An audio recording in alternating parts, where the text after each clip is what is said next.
Hello guys, welcome to my channel once again.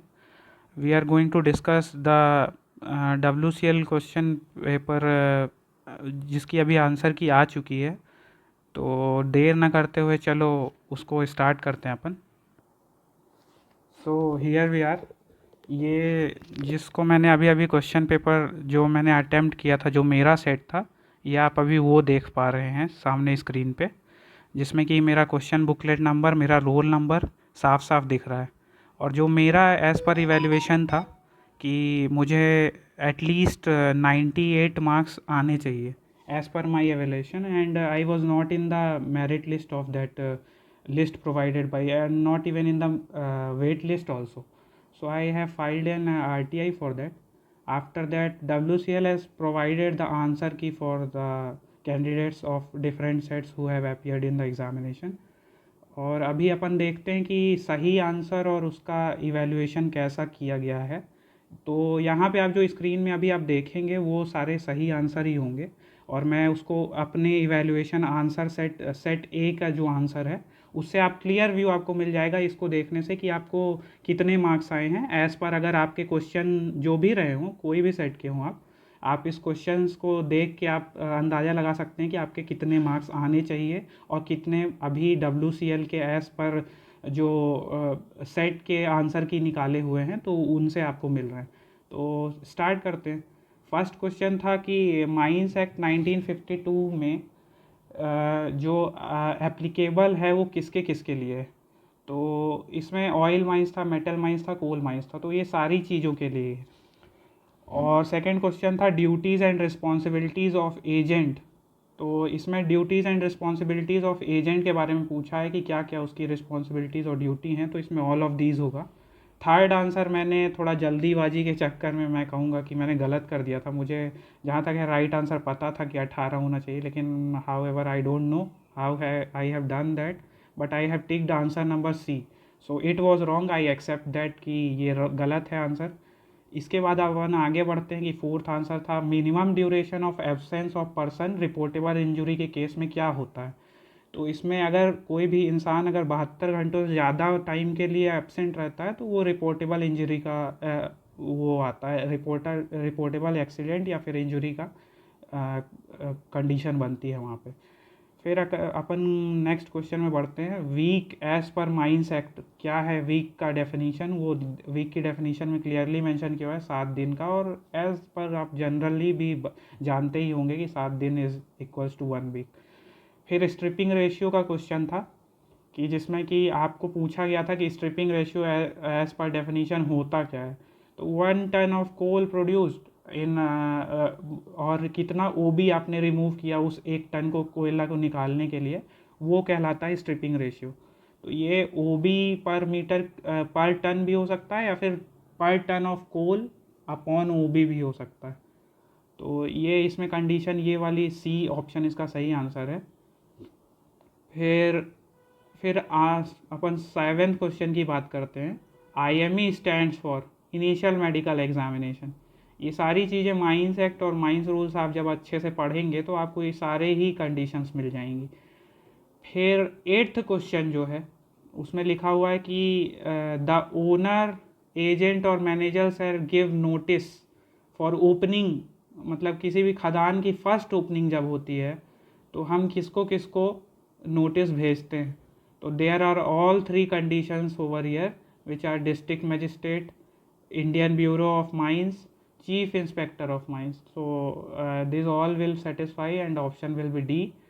फिर उसके आगे जो क्वेश्चन है 9th क्वेश्चन, 30 इसका 30 डेज ऑप्शन होगा कि मतलब कितने दिन पहले आपको ऑपरेशन स्टार्ट करने से पहले कॉम्पिटेंट अथॉरिटी को, ओनर एजेंट को बताना है। और फिर इसके आगे जो नेक्स्ट क्वेश्चन है आप क्लियरली देख सकते हैं कि सारे आंसर बहुत इजी ही थे। तो मैं इसमें ज़्यादा ना टाइम वेस्ट करते हुए थोड़ा सा आगे बढ़ना चाहूँगा, जो कि एक्चुअल फैक्ट है, जिस क्वेश्चन में ज़्यादातर लड़कों को डाउट होगा मेरे हिसाब से। और वो क्वेश्चन है कुछ ऐसे, आप ये मेरी आप बुकलेट आप देखते जाएं, आपको आंसर सही ही मिलेंगे, क्योंकि ये मैं फुली ऑथेंटिकेट कर रहा हूँ और मैं इसकी तह से वाकिफ़ हूँ, इसलिए मैं आपको ये बात बोल रहा हूँ।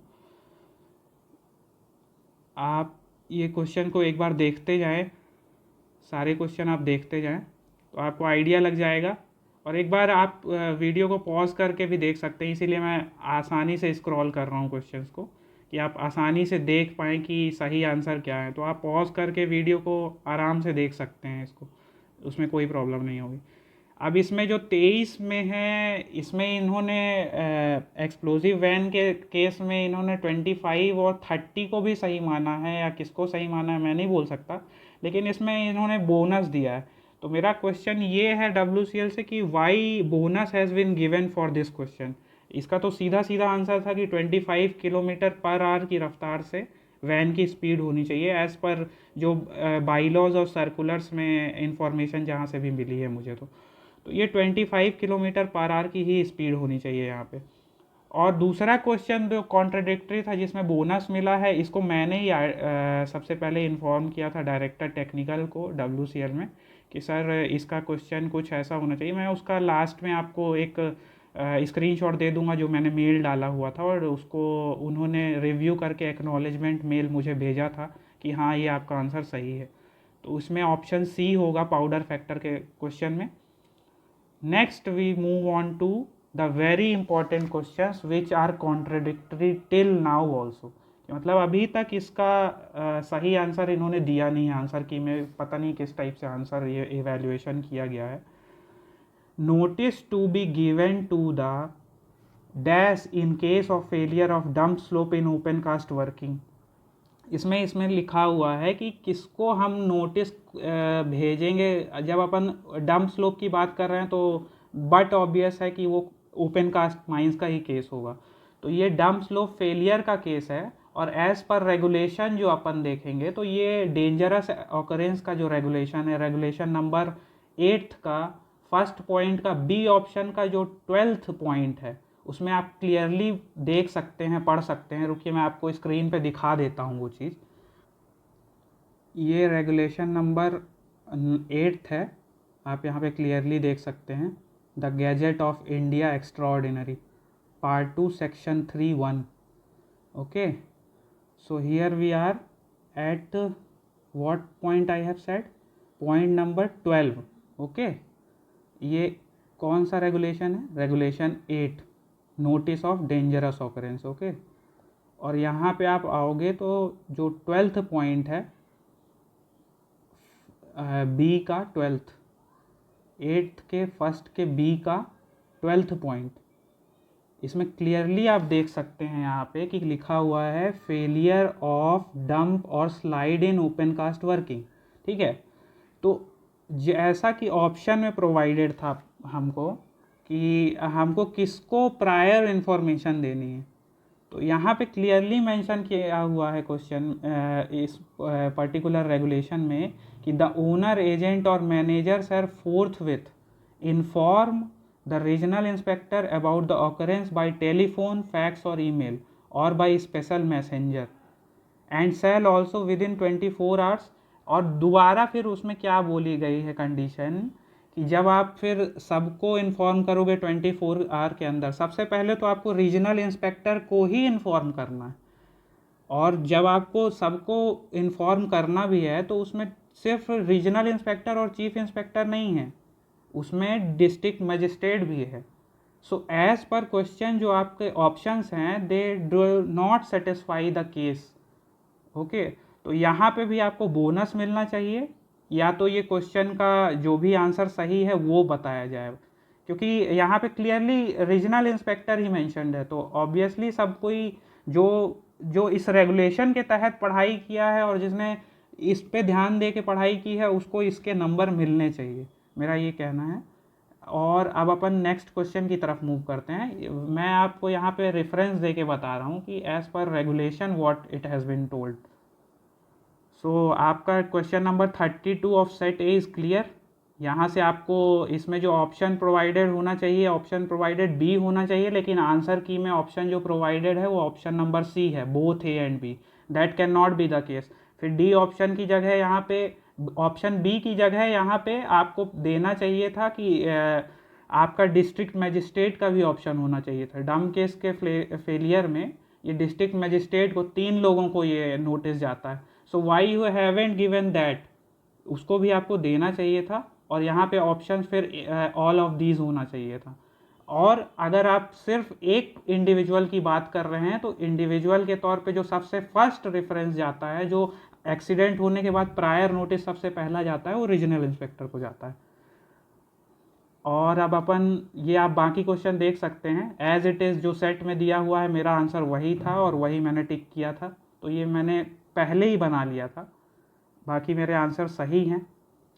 और 34th का आप आंसर देखेंगे तो in case of dash working mining sardar shall ensure the dust control measures are implemented. तो जब आप रेगुलेशन नंबर 48 को पढ़ेंगे और अच्छी तरह से पढ़ेंगे तो सबसे लास्ट पॉइंट में जब आप पहुंचेंगे जहां पे आपका रेगुलेशन नंबर 48 ख़त्म हो रहा है, रेगुलेशन नंबर 48 का 5th पॉइंट का ई जो सबसे लास्ट पॉइंट है, वो क्लियरली उसमें लिखा हुआ है, in case of open cast working the mining sardar shall ensure the dust control measures are implemented. वहाँ पे कहीं पे भी अंडरग्राउंड माइंस का जिक्र नहीं है। आप किस लॉजिक से ये आंसर दे रहे हैं मुझे बिल्कुल भी नहीं पता। I request to WCL officers who will be और who are listening for this video that please make correction in this question because this is the wrong answer you have provided to us. अब अपन आगे move करते हैं। ये आप question सारे देखते जाइए, एज पर जो आंसर की आई है उसमें सारे क्वेश्चंस यही हैं और यही आंसर है उनके, तो आप इससे क्लैरिफाई कर सकते हैं कि किसका क्या आंसर होगा। ओके, और फिर आप आगे बढ़ते चले जाएं। अब नेक्स्ट पॉइंट जो मैं दिखाना चाह रहा हूँ, एक क्वेश्चन और है जो कि मुझे डाउट था। आप इसमें सब कुछ आप सारे पॉइंट्स आराम से देख लें, कौन से क्वेश्चन का आराम से पॉज करके वीडियो चेक कर लें, मुझे कोई उसमें वो नहीं है, इसीलिए मैं आराम से वीडियो को स्लाइड कर रहा हूँ। वीडियो काफ़ी लंबा होता जा रहा है इसलिए मुझे जल्दी करना पड़ रहा है, नहीं तो मैं बाकी यूट्यूबर्स की तरह एक एक करके और एक एक क्वेश्चन पे मैं बोल सकता था, तो उतना टाइम मेरे पास है नहीं अभी। मैं क्वेश्चन नंबर 50th की तरफ डायरेक्टली अब हेड करूँगा। इसमें लिखा हुआ है डॉग कैच रिलेट्स टू, इसमें एज पर जो WCL का आंसर की में आंसर है वो है ऑप्शन नंबर सी, जो कि हॉलेस सेफ्टी का है, but it does not relates to haulage safety and I can claim this as per regulation number 80 और 9th पॉइंट जो है 80 का जो 9th पॉइंट है उसमें क्लियरली डॉग्स के बारे में मेंशन किया हुआ है, जो कि साफ्ट की फिटिंग्स के लिए यूज़ होता है, और वो जो अपर मोस्ट लैंडिंग है उससे ऊपर लगाया जाता है हेड गियर फ्रेम में। बिकॉज जब भी हमारा जब ओवर वाइंडिंग के केस में जब अपन अपनी रोप आप ऊपर की तरफ ले जाते हैं और ओवर वाइंडिंग हो जाती है, तो जो आपका डिटैचिंग हुक है ना वो उससे डीकपल हो जाता है केज से। तो उस केस में अगर मान लीजिए वहाँ पे मैन वाइंडिंग हो रही है, तो अगर डॉग्स नहीं प्रोवाइडेड होंगे तो उसमें वो केज फंस नहीं पाएगी और दोबारा से शाफ्ट के अंदर गिर जाएगी। That is dog catch. और यहाँ पे आपने जो आंसर दिया है ऑप्शन नंबर सी में, वो दिया है हॉलेज सेफ्टी। हॉलेज सेफ्टी के केस में जो कैच यूज होता है वो है सेफ्टी कैच, और वो भी जो टिपिंग वाले टब्स होते हैं उनमें यूज होता है वो सेफ्टी कैच। तो उनको मतलब कि मूवमेंट ना हो उनमें, उसको स्टेबल करने के लिए सेफ्टी कैचेस प्रोवाइडेड होते हैं। तो यहाँ से मैं उसका भी रेफरेंस आपको दे देता हूँ, आप लोग भी देख लें जो ये वीडियो देख रहे हैं, तो काफ़ी कुछ क्लियर हो जाएंगी आपको चीज़ें। ये अपन आ गए हैं shaft fitting regulation number 80 of coal mine regulation, ठीक है। इसमें सारी चीज़ें पॉइंट वाइज समझाई गई हैं, ये आप जब भी पढ़ाई करते हैं तो ये सब चीज़ें पढ़ लें। मैं डायरेक्टली आता हूँ पॉइंट नंबर 9th पे। ये यहाँ पे क्लियरली आप पढ़ सकते हैं, पॉइंट नंबर 9th को ध्यान से पढ़िएगा। इसमें लिखा हुआ है above the topmost landing docks or other devices for holding the cage or other means of conveyance in the event of overwind shall be provided or the guide runners or receiver shall be sprung। तो यहाँ पे ये जो dogs की बात की जाती है वो ये डॉग है, समझे। तो यहाँ से आपका ये आंसर क्लियर हो जाता है। ओके, सो ये सारे तीनों आंसर्स क्लियर हो चुके हैं। आई होप आप सब लोगों को ये चीज़ें क्लियर हो चुकी होंगी। Now we head to the other questions as well. यहाँ से आप सारे क्वेश्चंस देख सकते हैं। मैंने एक फ़र्स्ट एड वाला क्वेश्चन गलत कर दिया था जल्दीबाजी के चक्कर में। मैंने फ़र्स्ट एड स्टेशन की जगह फ़र्स्ट एड रूम की कंडीशन सोच के 150 कर दिया था, तो that will be wrong answer for me. Appointment of ventilation officer, सारी चीज़ें आपको दिख रही हैं, सब में मैंने टिक लगाया हुआ है। और जो भी मेरे आंसर्स हैं, इसकी मैंने आंसर की भी एक कॉपी आरटीआई के तहत मांगी हुई है डब्ल्यूसीएल से। सारे कट ऑफ की लिस्ट मांगी हुई है कि आपने कट ऑफ कितना दिया था।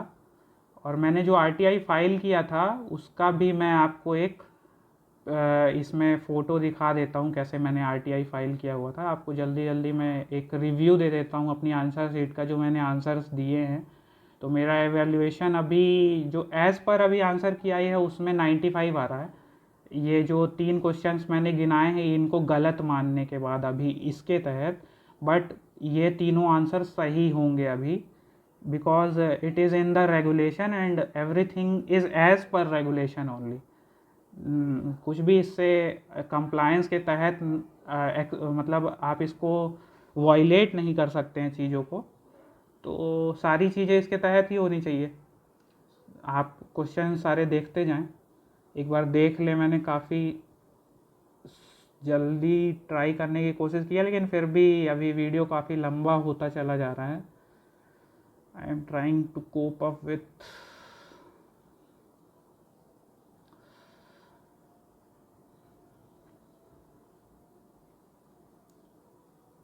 ओके। ये पूरे क्लियर हो गए आपके सारे क्वेश्चंस। और आपको मैं एक बार रिव्यू दे देता हूँ जो मैंने आरटीआई फाइल किया हुआ है। अभी उसमें कट ऑफ भी मुझे जानना है, और as per what WCL has evaluated of my answer sheet, अभी मुझे 3 नंबर उसमें बढ़ने चाहिए।